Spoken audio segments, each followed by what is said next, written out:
2 weeks ago today, the state of Hawaii was in shock as an active shooter took the lives of 2 workers at Pearl Harbor Naval Shipyard and wounded a 3rd worker. Located on Joint Base Pearl Harbor Hickam, the shipyard is a pillar of our community. It employs over 6,400 workers who labor every day to keep our Pacific Fleet fit to fight. Hawaii is a small place where we have deep connections to one another. Almost everyone in Hawaii either is related to or knows someone who works on base or in the shipyard.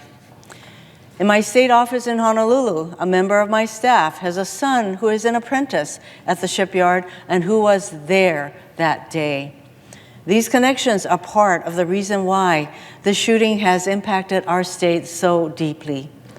Too many families were waiting that day for news of their loved ones in harm's way. The investigation into what happened is ongoing, and there is no easy explanation for what happened and why. It's clear that no community in our country is immune from the tragedy of gun violence. Today, Mr. President, I rise to honor the lives of those we lost. Roldan A. Augustin and Vincent J. Capoy Jr. Mr. Capoy and Mr. Augustin were both dedicated Department of Defense, DoD civilian shipyard workers, and members of the International Federation of Professional and Technical Engineers, Local 121. Roldan Augustin was 49 years old and lived in Eva Beach. He was adored by his family, who described him as a true American patriot who dedicated his career to his country. After serving honorably in the U.S. Navy, Mr. Augustin also served in the Army National Guard, retiring as a staff sergeant, having deployed to Afghanistan and Kuwait. At Pearl Harbor Naval Shipyard, he served as a DoD civilian employee, working as a shop planner in non-destructive testing and a metals inspector. In paying tribute to their lost loved one, Mr. Augustin's family said in a statement, quote, "He was a loving son, brother, uncle, and friend to many.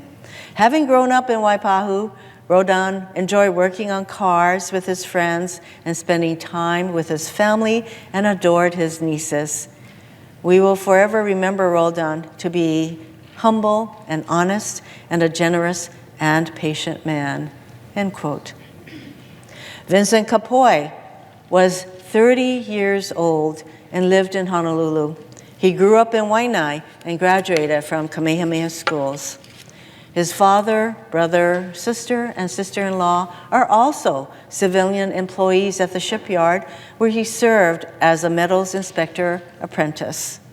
He was dearly loved by his family, which includes his wife, parents, siblings, aunties, uncles, grandmother, cousins, and friends. His wife offered these loving words, quote, "I've been through a lot of tragedy in my life, but nothing compares to losing the love of your life. I will miss you truly, and I will always love you, Vincent J. Capoy, Jr., end quote. His sister, Theona, said in a family statement, quote, "He will always be that easygoing, fun-loving, let's do this man that will remain in our hearts." There are so many unanswered questions. We all have to be honest. It changes nothing because we can't bring him back. What we must do is honor his memory to keep him alive in our hearts, end quote.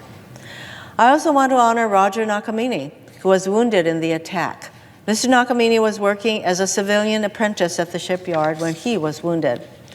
Upon leaving the hospital about a week after the attack, Mr. Nakamine said, quote, "My family and I would like to express our gratitude to the first responders and the expert medical staff at Queens, as well as to all the friends and extended ohana who have been reaching out to offer their support physically, emotionally, and spiritually. Our deepest condolences go out to the friends and families of Vincent Capoy Jr. and Roldan Augustin," end quote.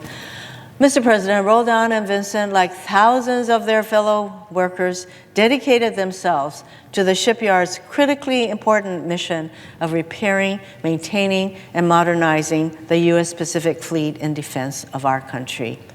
In recognition of their service and in keeping with the words of their families, I ask all my colleagues to join me in honoring the lives of those we lost, Roldan Augustin and Vincent Capoy Jr. And this is a photograph that depicts the memorial that was set up the day after this tragedy, where friends and family brought lei to honor their fallen heroes, their loved ones. Mr. President, I yield the floor.